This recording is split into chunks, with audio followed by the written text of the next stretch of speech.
भाभी जरा अपनी औकात में रहा करो। इस घर में जितनी इज्जत मिली है उतनी ही काफ़ी है। आखिर ये घर मेरे भाई की कमाई से चलता है, आपकी नहीं। ननद कविता की ये बात सुनकर रसोई में खड़ी आरती के हाथ से चाय का कप छूट गया। गरम चाय फर्श पर फैल गई, लेकिन उससे कहीं ज़्यादा उसका दिल टूट गया। शादी को 9 साल हो चुके थे। पति अमित एक छोटी सी दुकान चलाता था। घर में सास कमला देवी, ससुर हरिनारायण जी और सबसे छोटी बेटी कविता थी, जिसकी शादी हो चुकी थी, लेकिन वह अक्सर मायके आकर हर बात में दखल देती थी। आरती सिलाई का काम करती थी, दिन में घर संभालती और रात को देर तक मशीन चलाकर कपड़े सिलती। मोहल्ले की औरतें कहती, इतनी मेहनत क्यों करती हो? वह बस मुस्कुरा देती। उन्हें क्या पता था कि उसी सिलाई की कमाई से हर महीने घर की बिजली का बिल, दवाइयाँ और राशन का आधा खर्च चलता था।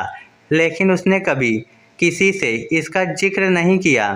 1 साल पहले अमित की दुकान में आग लग गई थी। सारी पूंजी जलकर राख हो गई। घर पर संकट टूट पड़ा। तब आरती ने अपनी शादी के समय मायके से मिले सारे गहने बेच दिए। अमित ने मना किया था, लेकिन उसने हंसकर कहा था, गहने फिर बन जाएंगे, लेकिन अगर हिम्मत टूट गई तो घर कभी नहीं बन पाएगा। कुछ महीनों में दुकान फिर चल पड़ी, लेकिन ये बात सिर्फ अमित और उसके ससुर जानते थे। बाकी सबको यही लगता था कि दुकान अमित ने अपनी मेहनत से दोबारा खड़ी की। आरती ने कभी सच बताने की कोशिश नहीं की। एक दिन हरिनारायण जी अचानक बेहोश होकर गिर पड़े। डॉक्टर ने कहा तुरंत ऑपरेशन करना होगा। खर्चा लगभग 4 लाख रुपए था। कविता ने कहा मेरे पति अभी इतने पैसे नहीं दे पाएंगे। रिश्तेदारों ने भी हाथ खड़े कर दिए। आरती बिना कुछ बोले बैंक गई, अपने नाम की बरसों की जमा बचत निकाल लाई। ऑपरेशन हो गया। हरिनारायण जी की जान बच गई, लेकिन उसने घर में किसी को ये नहीं बताया कि खाते में अब केवल 1200 रुपये बचे हैं। कुछ महीने बाद घर में कविता के बेटे का जन्मदिन था। सभी रिश्तेदार आए हुए थे। बातों बातों में कविता फिर बोली, कुछ लोग 2 पैसे कमाकर खुद को घर की मालकिन समझने लगते हैं। आरती चुप रही, लेकिन इस बार हरिनारायण जी ने सब सुन लिया। उन्होंने अपनी लाठी उठाई और धीरे धीरे बैठक में आकर बैठ गए। कविता, आज मैं कुछ पूछूं?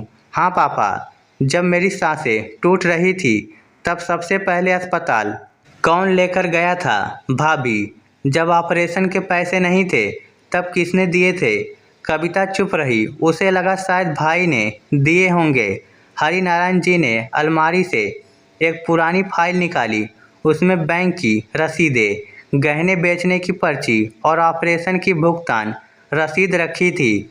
उन्होंने कांपते हाथों से वह कागज कविता की ओर बढ़ा दिए। पढ़ो। कविता पढ़ती गई। हर रसीद पर आरती का नाम था। गहनों की बिक्री का बिल भी उसी के नाम था। बैठक में बैठे सभी लोग स्तब्ध रह गए। हरिनारायण जी की आंखों से आंसू बह निकले। उन्होंने कहा, बेटी, जिस दुकान की कमाई का तुम घमंड करती हो, वह दुकान भी तुम्हारी भाभी के गहनों से दोबारा खड़ी हुई थी। जिस पिता के लिए तुम आज केक काट रही हो, उनकी सांसें भी तुम्हारी भाभी की जमा पूंजी से चल रही है, और तुम उसी लड़की से कहती हो कि यह घर उसके कारण नहीं चलता। कमरे में सन्नाटा छा गया। आरती की आंखें झुक गई। वह बोली, बाबूजी, रहने दीजिए। परिवार में हिसाब नहीं रखा जाता। हरिनारायण जी बोले, यही तो गलती है बहू। त्याग का हिसाब नहीं रखा जाता, लेकिन त्याग करने वाले का सम्मान जरूर रखा जाता है। यह सुनते ही कमला देवी फूट फूट कर रो पड़ी। उन्होंने पहली बार सबके सामने आरती का हाथ पकड़कर कहा, बेटी, मैंने हमेशा तुम्हें बहू समझा। आज समझ आया कि तुमने इस घर को अपनी माँ का घर मानकर निभाया है। कविता अब अपने आंसू नहीं रोक सकी। वह आरती के पैरों के पास बैठ गई। भाभी, मुझे माफ़ कर दीजिए। मुझे लगता था कि घर पर मेरा अधिकार सबसे बड़ा है, लेकिन आज समझ आया कि अधिकार जन्म से मिल सकता है, सम्मान केवल त्याग से मिलता है। आरती ने तुरंत उसे उठाकर गले लगा लिया। दीदी, रिश्ते जीतने से नहीं, निभाने से बड़े होते हैं।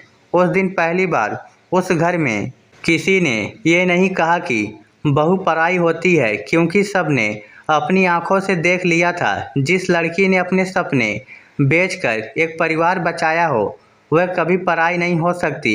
घर की दीवारें ईंटों से बनती है, लेकिन परिवार त्याग, सम्मान और अपनापन से बनता है। इसलिए किसी भी बहू के योगदान को कभी छोटा मत समझिए।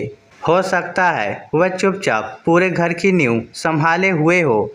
इस स्टोरी को लेकर आपकी क्या राय है?